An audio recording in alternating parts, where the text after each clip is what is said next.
Hey, what's going on, YouTube? How are ya? Hiker Dave here. I hope everybody's doing well. Thank you for coming by. I really do appreciate it. I I want to start. I'm going to do kind of a few videos here on the topic of the Bridgewater Triangle, and that's where the bulk of my research is, or exploration. I like to use that word instead of research. It's just because that's all I'm doing is exploring, and as I go along, I share with you guys what I find and stuff like that. So, how this pertains to Bigfoot, I'm gonna get to that, but I really think that I should lay the groundwork of the area and some of the high strangeness that goes on in this particular 200 square mile part of southeastern Massachusetts.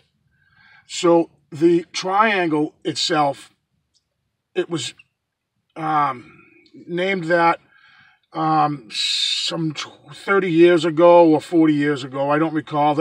I just spent hours researching all this stuff, and that's the one thing I forgot to. But I will in a future video let you know who coined that phrase, the Bridgewater Triangle. Now, a lot of this its history is rooted in King Philip's War. And so what I want to do is give you some background in the area and the bloodiness of what happened in this area, and I think may contribute to some of the strange happenings in the Bridgewater Triangle. The King Philip War, it is sometimes called the First Indian War, a war considered by many the deadliest war in the history of American colonization. So this war was an armed, brutal, and bloody conflict between 1675 and 1678 between the Indian natives of New England and the New England colonists that had come over on the Mayflower and the Nina and the Pinta and the Santa Maria and all those people that had come over and discovered America.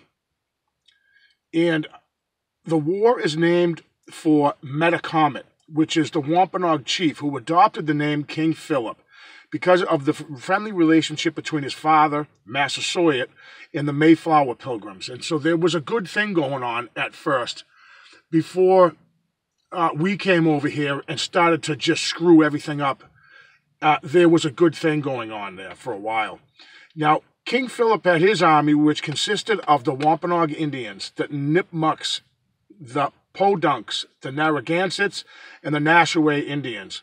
Their forces were in numbers about 3,400. On the colonial side, there was the New England Federation, the Mohegans, and the Pequots. So, and their numbers were about 3,500. During this war, the King Philip and his men lost about 3,000 people. And the New England colonists lost 1,000. So that's something that I wanted to just put out there, just that what seemed to be a lopsided victory in my opinion. The conflict itself reached Massasoit, Connecticut, Rhode Island, and Maine.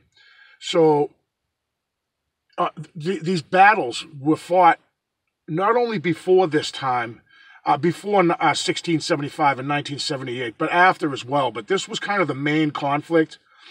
And after Massasoit died, or King Philip, after his death in 1662, his son became the tribal chief, and now things were changed.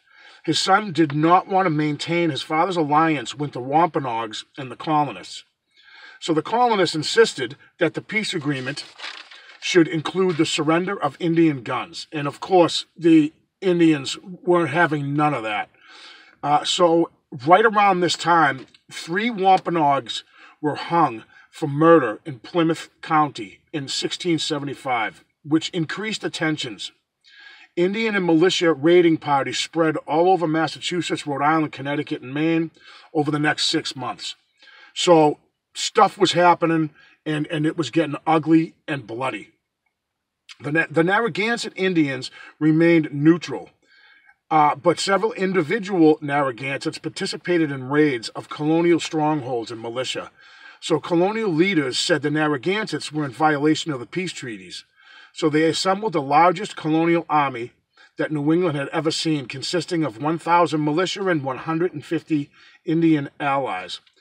The governor at the time, Josiah Winslow, he attacked the Narragansetts in November of 1975 and attacked and burned villages throughout Rhode Island and attacked their main fort. And that battle was called the Great Swamp Fight.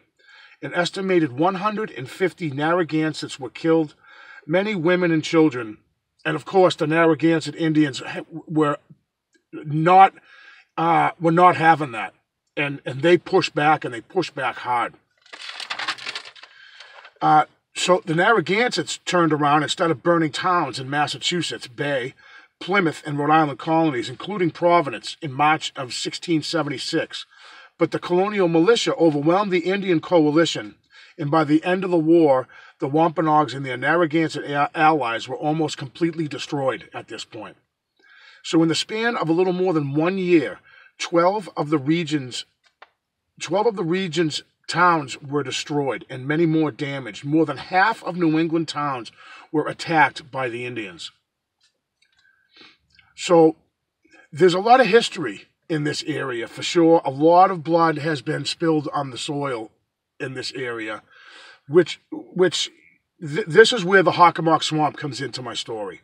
I wanted to give some of that background of what the deal is with this Hockomock Swamp, an area that I have hiked in a couple of times, twice to be exact.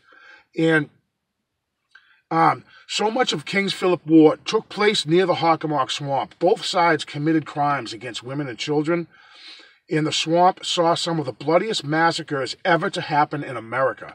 Even after the war, these atrocities still happened. So the Wampanoag gave the swamp its name, which means place where spirits dwell. And the settlers, they called it Devil's Swamp. The swamp is part of Bridgewater, Easton, Norton, Raynham, Taunton, and West Bridgewater. It's 6,000 acres of black rivers and marshes and ponds and thickets of cedar and maple trees, twisting vines, sinkholes, quicksand, and it is mostly miles removed from human habitat.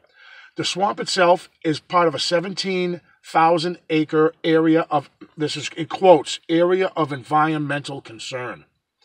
The swamp itself serves as a sponge and a release valve for rainwater and snow melt and runoff, protecting the area from flooding. Human artifacts found in the swamp have been dated back as far as 9,000 years ago. The Native Americans depended on this swamp as an abundant source of game, and they also worshipped this swamp. So here's where the Sasquatch enters the story here. Hundreds of years later, 1978, Joseph DeAndrade was in the swamp standing on a clay bank next to a pond with his back to the water. Now, here's his quote when interviewed. "I was standing there. For some reason, I turned around. There was a chill or something inside me. And I turned around, and there, off to the right, maybe 200 yards away, there was this, well, I don't know what it was. It was a creature that was all brown and hairy, like a big apish and man thing. It was making its way for the woods. I didn't stick around and watch. I ran for the road."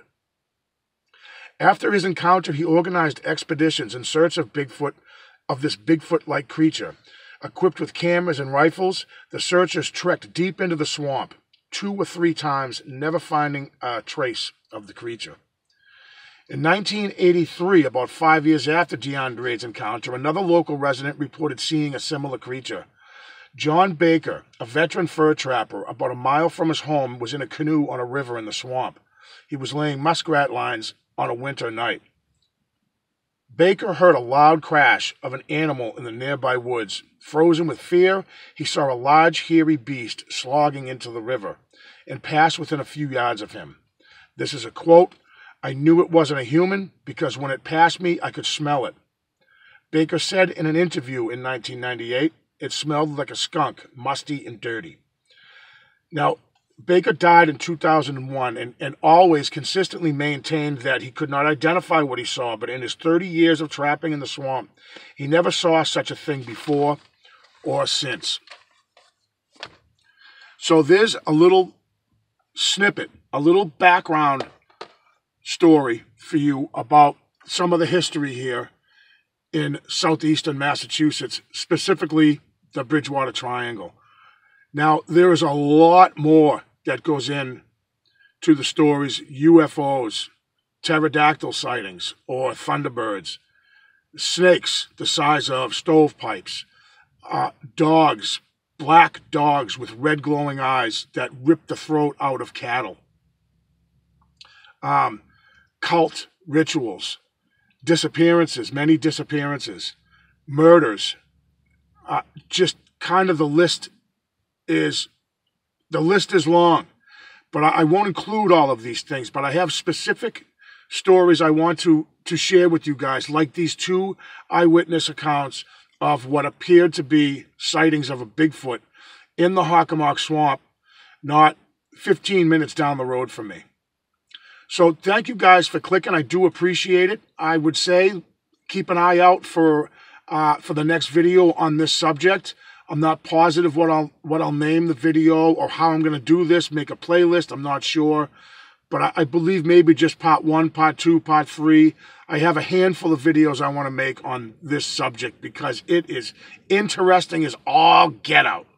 So definitely keep an eye out for these videos. I'm going to have other videos coming out as well. I'm not going to just do a long list of these.